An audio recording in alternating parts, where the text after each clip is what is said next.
All right. Good to see you guys this morning. It is July 8th, 2020, and I am really getting into the groove of doing these daily meetings with you guys and just checking in, saying hi. Had a great time. There's the volume. Let's turn that down. Good. All right. And last night, Heidi and I did the young adults activity night through church. And I got to tell you, to be an older person and be invited to spend time with some young folks on a weekly basis, does a good job of keeping you young, right? It is so cool. Um, Last night, so the first Tuesday of every month is the activity night. So we'll have a lesson that we teach on other weeks, but on the first Tuesday of every month, it's activity night. So everybody gets together and we, just try to chill, have a good time. And so last night we went to one of the, let's call him a student, right?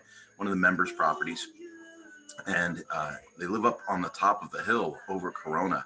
And we get up there and their deck, their patio is like right at the edge, and it looks over the whole town of Corona. And it turned out that her grandparents are some of the founders of the city of Corona, and they owned all of the orchards and stuff where the homes are currently built in Corona. So it was really cool to I mean, and they don't like live in a mansion. They have a nice, modest home, top of the hill, but you can see, you can see 50 miles from the top of her hill, right? Not 50, that's an exaggeration. Maybe, I don't know. You can see the whole valley, right? From one mountaintop to the next mountaintop. And, as the sun sets and the city lights come up, it was just a really, really pretty venue. And, we're up there with, we had a fire pit, pizza, snacks, cookies, all the things that, a wholesome environment would have, right? And it was just cool to hang out with the youth and I'll call them youth. It's not youth, they're young adults, but man, it's just a good, wholesome, energizing time, right? So that's good. Pardon me. I got up this morning and I don't know what got into me this morning. I usually don't have a big breakfast, but I thought, man, we got all that leftover food from the 4th of July.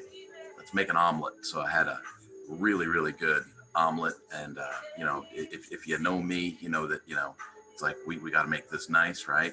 So I had some basil in there, some arugula, some of the smoked beef that we had cooked up, and then a little bit of mozzarella just to give it that creaminess inside. Oh, it was really, really good. Serve that up with some salsa. And so that with a cappuccino, and I'm ready to greet the day with you guys.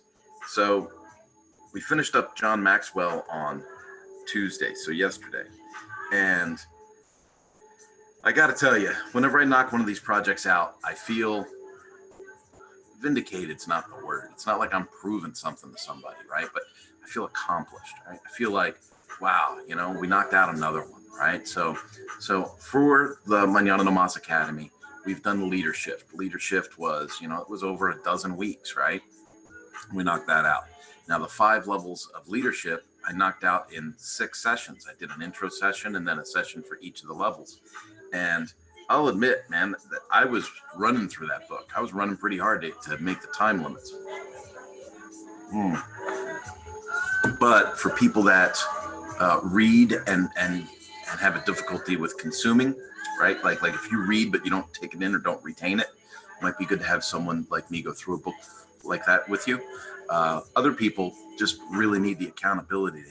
They need something else driving them to finish reading a book, and that's not a bad thing. Some people struggle with the written word. Some people struggle to speak it. Some people, some people aren't visual learners, right? So you have to hit them with different ways.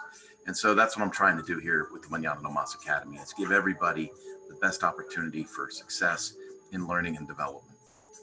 And so check that off the list. We've got some other things cooking, right? So we've got a couple of other web projects we're working on. We've got some new courses coming up on the Mañana Academy. And yeah, I really still can't comment on that other stuff either, can I? Well, I guess that's that. Man, I am not sure which John Maxwell book I'll do next, but I'm leaning towards Everybody Communicates, Few Connect. And I think that's important because, you know, and it's not just power sports. I'm seeing this in other areas as well. In fact, neighbor of mine works for a major retailer, and he's saying, man, the supply chain's broken. I mean, it's just broken. And so I was talking to one of my friends that works at Suzuki. He said, basically the warehouse and the parts department, they can't keep up with the dealers' demands. Orders are through the roof, and they're short-handed. So listen to how this comes out. Orders have gone up through the roof, right? They reduced staff, right? Due to COVID, they reduced the staff and business goes up. So now you've got less people trying to do more work. So less people doing more work. So then you put everybody on mandatory 10 and 12-hour days with overtime, right? To try and make up to get the product out. Now what happens to your margins? Your margins begin to suffer. So now they're working harder without working smarter, without optimizing the financial opportunity, right? So if you're paying an extra 50% or more, because it's a union facility, if you're paying an extra 50% or more for labor, well, how are you eking out profit on the parts that you're selling? Now remember, wholesale has a set price, right? Wholesale, wholesale out, right? It's the dealer that has the option to add the matrix and double the retail price. And so when I talk to the dealers, they're in the same boat. They've cut staff, but business is going up. Service centers are backed up 3.5, 4 weeks right now. In fact, if you ride a bicycle, you can't get your bicycle in to get it repaired in a straightforward, ready amount of time. And even if the shop can take a look at your bike, they might not be able to get the parts for it, just like the motorcycle industry. Getting the parts now is getting hard to do. We finally have an opportunity to grow our businesses. We finally have an opportunity to do something, and we're all falling short. I talked to this neighbor at the major retailer. I'm struggling not to say the name of the place. And he describes the same thing. The store opens up, the people freak out because the store is open. They're excited, and they get in and they start buying everything off the shelf. Well, then you start looking for back stock to put on the shelf. The back stock's gone. They've already worked through it. They try to reorder, and they're being told, that the trucking industry can't supply it fast enough. The warehouses can't supply it fast enough. A lot of the stuff came from China. So now it's, where are they going to find replacement product? How are they going to get it here in time? Are there any American manufacturers that can make a similar product to put on the shelf, right? Big question mark, right? And so now what's emerging is this whole idea of locally produced, locally resourced product. And when I say product, I mean like a locally resourced pen, locally resourced computer monitor to sell, a locally resourced motorcycle helmet. I mean, think of it in those terms. For the last couple of decades, companies have been told to, farm their work out and save money on labor, save money on product, right? Like, I'm going to have if I own this company, I'm going to have this made in China because in America, it's going to cost me $600, and in China, it's going to cost me $40, right? So the problem with that, when you run into a situation like what we have today, is I can't go get more of these, right? So now what's going to happen, right? Supply and demand is going to take over, and our products are going to inflate. Now, I'm not an economist. I'm not, I'm not an infectious disease expert. I'm not an economist. But what I'm seeing at the business level and ways to support customers is that we are setting ourselves up for infrastructure failure. And, we've got to get staff back in the stores. We've got to get product back on the shelves. Companies that have product have got to do a better job of getting it to the retail centers, right? Get it out of the hubs and get it out to the spokes, man. You got to make the wheel work.